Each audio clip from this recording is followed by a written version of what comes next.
in verse 5, it now says, a wise man will hear and increase learning. I wasn't expecting to see this. Solomon is now like, he has started with the foolish person. The foolish person definitely needs wisdom. The young person definitely needs wisdom. Verse 5, it now says, a wise man also will hear these proverbs and increase in learning. So these proverbs are also for those who are already skilled, those who are already intelligent, those who are already making good decisions, those who are already seeing results in their lives. These proverbs will also be beneficial. Solomon is telling the wise people, I know you've already experienced wisdom on one level, but wisdom has different levels. There's levels to this stuff. It's deep. It's deeper than you've seen. It's deeper than you've experienced. So even though you are wise, even though you have tasted of the fruits of wisdom, when you hear, you will increase.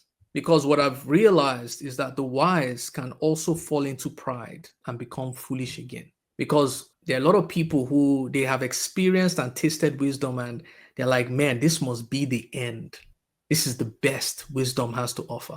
And so they stop growing. They stop learning. Pride gets into their heart. And guess what happens? God resists the proud. When you become proud, you become foolish again. Because you are believing that all there is to know, you already know. You can't learn it what do you want to tell me? There's nothing new. And so wisdom is progressive. It never ends. It is never exhausted. The day you stop growing is the day you start dying. Solomon is speaking to the wise man here. Speaking to the wise man here. Don't think you know anything. There's more to know. Verse 5b says, and a man of understanding will attain wise counsel. A man of understanding. Who is a man of understanding? You have to understand, like, I remember a few years ago when the Holy Spirit broke down this word, understanding. He says understanding is when you are able to know and see the thing that is under what is standing. Think about that. The picture that he gave me was a tree. A man of understanding is someone who is able to associate the fruit of the tree to the root of the tree. Someone who sees the cause and the effect is someone who is a person of understanding. You are able to see the thing that is under what is standing. You are able to see the root that is producing the fruit, which means you are able to understand the principle that drives a thing.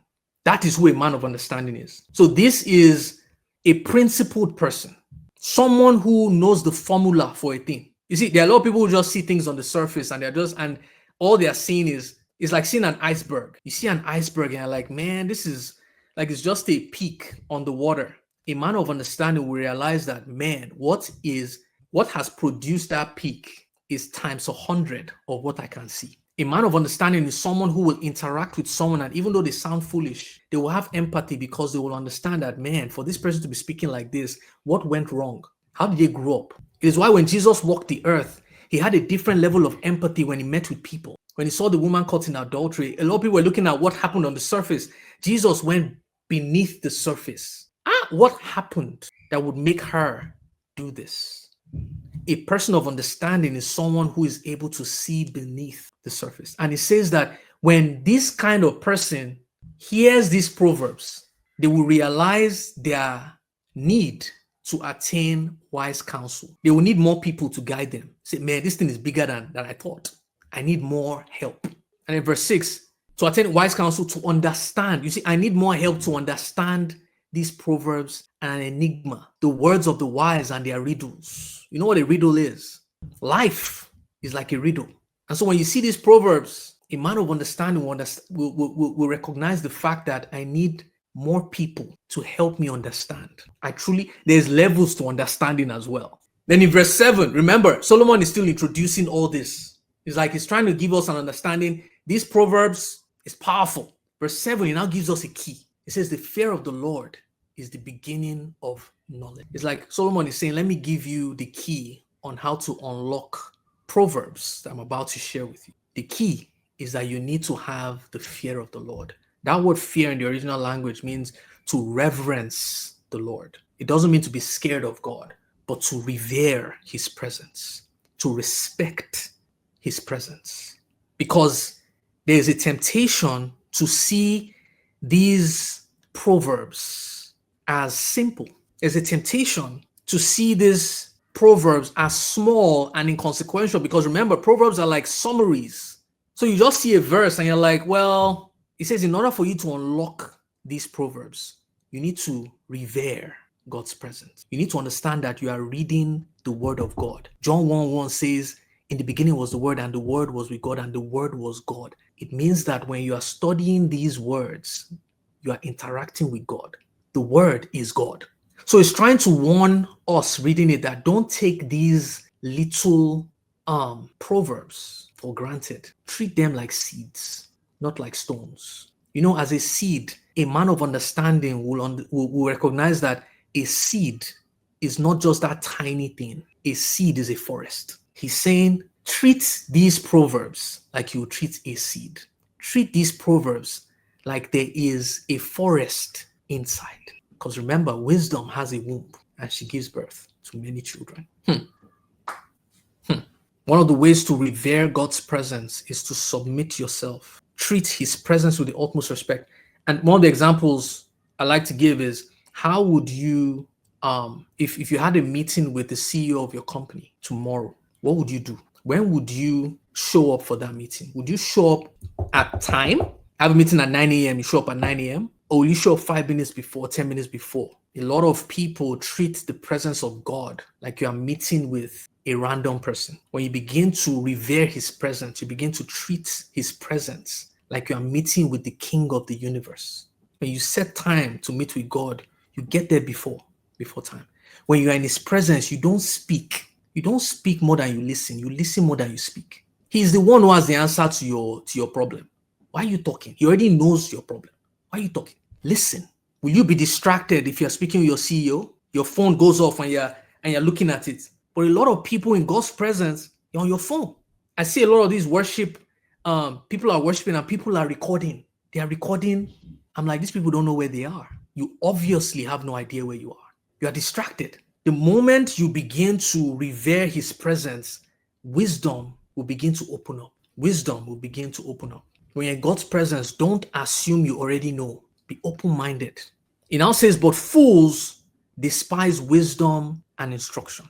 Remember, a fool is someone who isn't able to process information properly. They don't think. Whatever they see is what they believe. They don't question things. And it says the fool will despise wisdom because the fool will just see these proverbs as catchy phrases, but they'll never apply them to their lives. They will not see the power that is trapped in these little nuggets. They will despise it.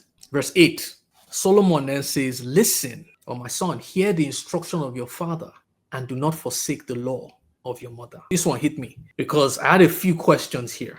I think it's the NIV that says, listen, my son. So I was like, why is it saying listen and not speak? Remember, every word, you need to treat every word as a door. You need to treat every word as a door. So when it says my son, why is it saying my son, not my daughter? Why is it saying hear the instruction of your father and do not forsake the law of your mother? Why is it not saying hear the instruction of your parent? Why is it specifying father for instruction and forsaking the law for the mother? Why split it up? Now, the fact that Solomon is starting with my son is suggestive that he's writing to the future leader he's writing to his successor, my son. And the first instruction that he gives him is hear, listen, because one of the things that we have failed to do in this generation is we don't really understand what communication is. We think communication is speaking. We don't understand that communication is listening and speaking. A lot of people just listen to respond. They don't listen to understand. Have you ever been with someone who you're talking? In fact, this has happened to a lot of us. Someone is talking, but before the person has finished, you're already thinking of how you're going to respond. You already have the reply. So you're just waiting for the person to finish so that you can start what you wanted to say. You haven't taken the time to truly understand what this person is saying. Solomon is saying here, hear the instruction of your father. Listen to understand, not to respond. Listen before you speak. In fact, let me show you, I think I've shared this here before. 1 Corinthians 13:11, it shows you the difference between a child and a man. 1 Corinthians 13:11 says, when I was a child, I spoke as a child. I understood as a child. I thought as a child. But when I became a man, I put away childish things. And the Holy Spirit revealed to me a pattern here. Children speak before they understand, and they understand before they think. To understand means to jump to a conclusion. When I was a child, I spoke as a child. Children speak before they think. I spoke as a child. I understood and I thought. A mature person does the direct opposite. A mature person thinks first, understands before they speak. He's speaking to his son, who is probably inexperienced at this point. Say, man, I've been watching you, man. You speak too quickly. I want you to listen. When you listen, you are able to process information. You are able to think. When you've had the chance to think, you are now able to come to the right conclusion. You're able to understand. When you've understood, you are now able to speak. I've heard this said that it is why we have 2 ears and 1 mouth, because God designed us to listen twice as much as we speak. Because God is intentional. There's a way he designed us intentionally. We have 2 ears, 1 mouth. Listen twice as much as you speak. It is why when you see people who are just quiet, intelligent people are usually the quiet ones, because they're listening. You think them being quiet is maybe showing that maybe they don't know what to say, but they're actually trying to understand before they speak. Now, when it says, hear the instruction of your father, Solomon is referring to himself here. Because as father, remember, wisest man in the world at this time. So it means that the instructions he would have given his son, like, trust me, bro. This is not any father, man. This is a king, the wisest king. Hear the instruction of your father. When a wise person corrects you, listen. When a foolish person corrects you, also listen. Because you can't tell if their correction is wise or foolish unless you listen to understand them. It is why I know a lot of people may read this and be like, well, Solomon was the wisest man, so I can hear his instruction. My father maybe is not as wise. You can learn from the wise and the foolish. It is not an excuse not to listen. You can learn how to do something. You can also learn how not to do something. But you need to listen. The foolish person also can be wise sometimes. Now, when it says the instruction of a father, father here is also symbolic of someone who has more experience, someone who has authority over you, someone who is a discipler over you. And so the primary, you see, who noticed this? That Solomon broke down these 2 things to father and mother. Hear the instruction of your father. Do not forsake the law of your mother. Why didn't he say your parents? Why is he breaking it down? I believe Solomon, in his wisdom, had deduced something. He had seen that the primary role of fathers is to discipline. The primary role of mothers is to teach. Why didn't he say parents? Why did he break it down? Now, it's not saying that fathers cannot teach and mothers cannot discipline, but it's saying the primary role, the father's role, is to discipline. Now, I think as parents, we mistake discipline for punishment. A lot of fathers pride themselves in their ability to discipline, but they've misunderstood what discipline is. What they think discipline is, they're actually punishing the child, not disciplining the child. Discipline is proactive. Punishment is reactive. When a child does something and you beat the child, when you haven't taken the time to teach the child what the right thing is to do, that is punishment. That is not discipline. And I'm speaking to the choir here because this is an area of my life that I'm currently growing in. I think I've shared it here before, but I went to boarding school, and I feel like that experience changed me, because in boarding school, they weren't disciplining us, they were punishing us. They weren't teaching us how to behave. They were correcting us for, it's like they were trying to beat us into submission, beat us into good behavior. And what usually happens is people begin to change. This is how people pleasers are born, because when they've beaten you so much for expressing yourself, you begin to adjust to the type of person that people will accept and not beat. And so you begin to please people. To discipline means to help someone to learn from their mistakes, develop responsibility, and make better choices. For example, a parent who is calmly explaining why hitting is wrong and helping their child find a better way to express their frustration.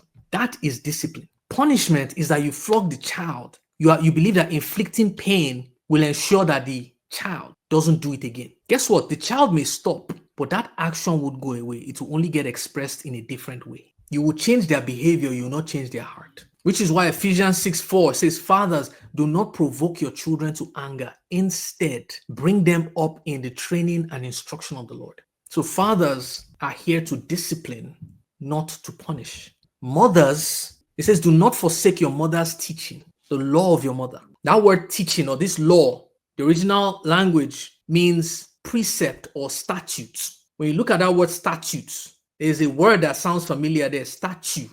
What's a statue?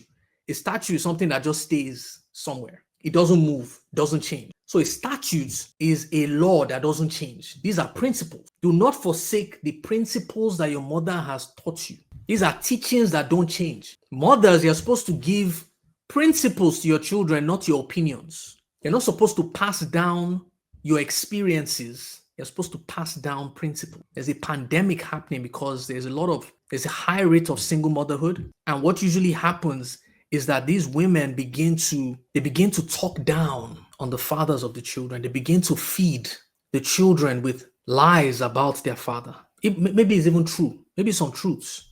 But you are passing down your pain principles. Yes, you may have gone through a bad experience, but I did not follow the principle. Let me pass down the principle, not my opinion, not my experience. A mother teaches the law. Mothers focus on how. And again, not saying that fathers can't teach or mothers can't instruct, but I believe this is giving us the primary roles for what they're supposed to do. Thank you so much for watching. If you enjoyed this clip and you'd like to watch the entire Bible study session, make sure you click this link here. And if you've been blessed by this channel in any way you feel led to support, please consider clicking the link below. And for any amount you give, you get a free Bible study masterclass where I teach you how to unlock the 3 dimensions of the word. Literally, I'm going to be teaching you how to study the Bible in 3D. If you also feel led to support us on a monthly basis, consider becoming a member of the YouTube channel where you get some exclusive perks as well, like becoming a part of our book club, our monthly book club. Thanks again for watching, and God bless you. See you on the next one. Take care. Bye-bye.